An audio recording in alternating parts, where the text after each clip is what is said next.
En tant que property manager, les propriétaires et locataires des immeubles que nous gérons se tournent naturellement vers nous pour les conseiller et les orienter dans le déploiement de leur stratégie ESG.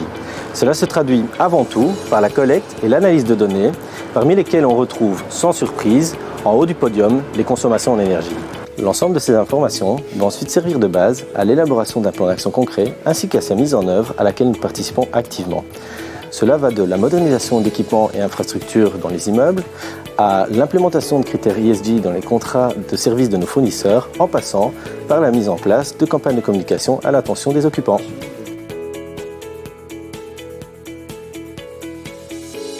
L'un des obstacles que nous rencontrons régulièrement, c'est le manque de données à l'échelle des locataires, ainsi que l'absence d'équipements techniques permettant de réduire et d'optimiser efficacement les consommations d'énergie.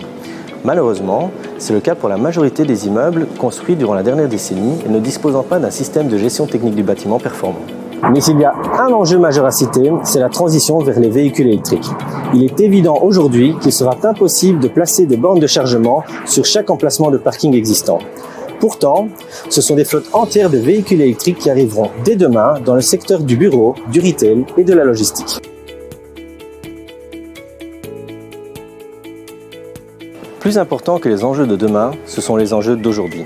À mon sens, y répondre, c'est assurer la satisfaction de nos clients et de leurs locataires. Sans une équipe solide, tout property manager, aussi compétent qu'il soit, ne saurait garantir un niveau de service optimal. Ceci dit, à titre personnel, les atouts qui me semblent indispensables pour un property manager sont la réactivité, la rigueur et la capacité à sortir des sentiers battus.